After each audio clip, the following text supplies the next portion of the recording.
And पे object आ जाएगा।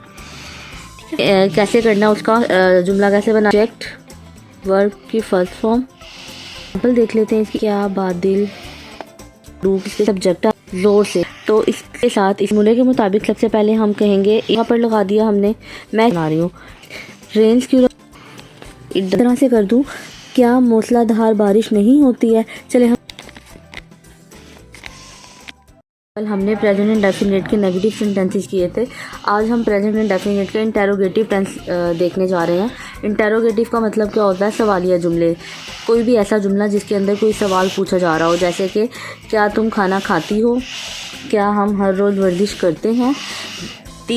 T है या ते है से पता लग रहा है कि ये इंडेफिनिट का जुमला है और सवाल पूछा जा रहा है, तो ये इंटेरोगेटिव है। तो इसके लिए आपने क्या करना है, सबसे पहले फार्मूला याद करना है। बस फार्मूला याद कर लेंगे, सेंटेंस आपको खुद ब खुद आ जाएगा, टेंस आपको खुद ब खुद आ जाएगा। तो फार्मूला में हम सबसे पहले क्या करते हैं, डू या डज को हम स्टार्ट में ले आते हैं, डू या फिर डज। उसके बाद हमने सब्जेक्ट लगाना है, देन वर्ब की फर्स्ट फॉर्म और एंड पे ऑब्जेक्ट आ जाएगा। ठीक है।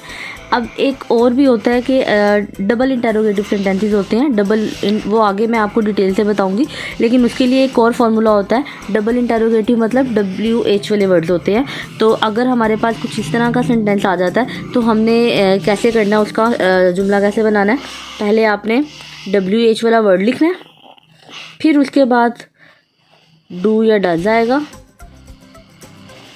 फिर सब्जेक्ट वर्ब की फर्स्ट फॉर्म और फिर ऑब्जेक्ट आ जाएगा। इंटेरोगेटिव का जो मेन फॉर्मूला है वो यही वाला है और आपने यही वाला याद करना है, इसी पे आपने ध्यान देना है। ये आ जाएगा तो ये भी आ जाएगा। कुछ एग्जांपल देख लेते हैं इसकी, एक एग्जांपल देख लेते हैं। अगर मैं कहूँ कि क्या बादल जोर से गरजता है, इसमें हम सवाल पूछ रहे हैं, तो हमें पता लगा, इससे हमें ज़माना पता लग गया, इससे हमें इंटेरोगेटिव का पता चल गया। तो इसको हम बनाएंगे कैसे, सबसे पहले मैंने फॉर्मूले के मुताबिक बोला था डू या डज आएगा, तो हम इसमें क्या बादल के बारे में बात हो रही है, बादल एक है, इस वजह से हम इसके साथ डज लगाएंगे। ये मैंने आपको पिछली वीडियो में बात बताई थी कि डू किसके साथ आता है और डज किसके साथ आता है। दोबारा बता देती हूँ कि अगर हमारा सब्जेक्ट के अंदर सेंटेंस के अंदर अगर हमारा सब्जेक्ट सिंगुलर होगा तो फिर हमने डज लगाना है, लेकिन अगर हमारा प्लूरल होगा तो फिर हमने डू लगाना है। बादल एक है, इस वजह से इसके साथ डज आएगा, तो हम इसका बनाते हैं डज। इसके बाद सब्जेक्ट आना था, दी क्लाउड, गरजना, थंडर,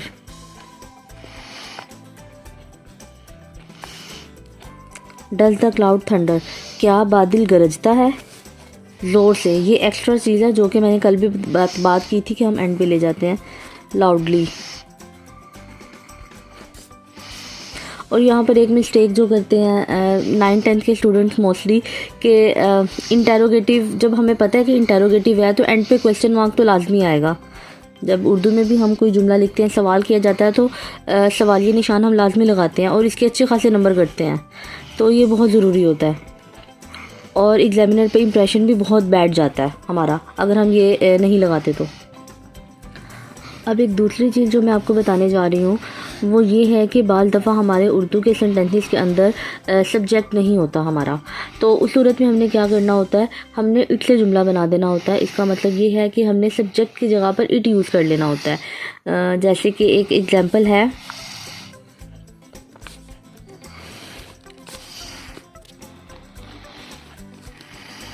क्या मूसलाधार बारिश होती है। भी होता है कि एग्ज़ाम में हमारे सेंटेंस आता है, हमें उसका डायरेक्ट इंटरोगेटिव या नेगेटिव सेंटेंस बनाना नहीं आ रहा होता। तो इसके लिए आप क्या कर लिया करें, पहले इसका सिंपल पॉजिटिव सेंटेंस बना लिया करें, फिर उसका नेगेटिव और फिर उसका इंटरोगेटिव। ठीक है, तो इसका हम ऐसे ही कर लेते हैं।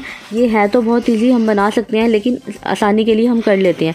क्या मूसलाधार बारिश होती है। एक पहली बात तो ये है कि इसके अंदर सब्जेक्ट हमें नज़र नहीं आ रहा, काम करने वाला कोई नहीं है। बारिश तो अल्लाह ताला करता है, लेकिन फिर भी इस जुमले के अंदर खुदा का लफ्ज़ इस्तेमाल नहीं किया गया, तो इस जुमले के अंदर कोई सब्जेक्ट नहीं है इस टाइम।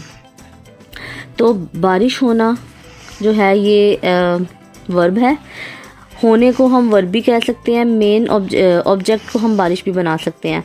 मूसलाधार जो है ये एक एक्स्ट्रा चीज़ है। तो पहले हम ये तो हमें पता लग गया कि इसमें सब्जेक्ट नहीं है, तो हमने इसका जुमला इट से बनाना है।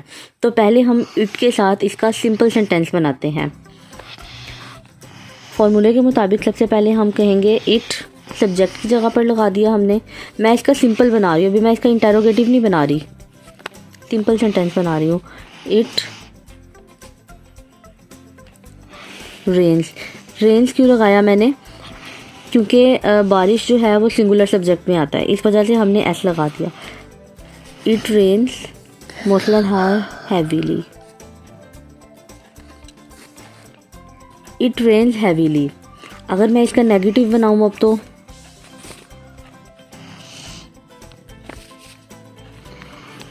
इट डज नॉट, सिंगुलर है ना, तो सिंगुलर के साथ डज आएगा। It does not rain heavily.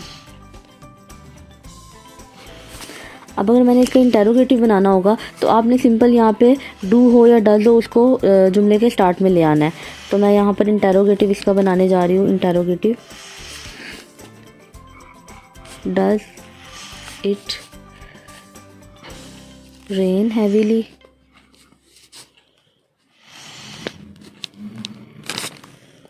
अच्छा, बाल दफ़ा अगर मैं इस जुमले को इस तरह से कर दूं, क्या मूसलाधार बारिश नहीं होती है। चले हम लिख लेते हैं।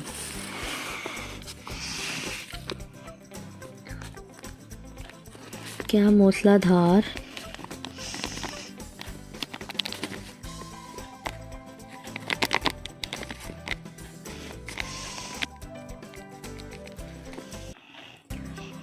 आपने नहीं को देख के परेशान नहीं होना। असल में ये हमारा प्रेजेंट इंडेफिनिट का इंटरोगेटिव ही है। तो इसको हम कैसे करेंगे, हम कहेंगे इसी के अंदर हमने असल में इसी के अंदर हमने नोट लगाना है। तो हम कहेंगे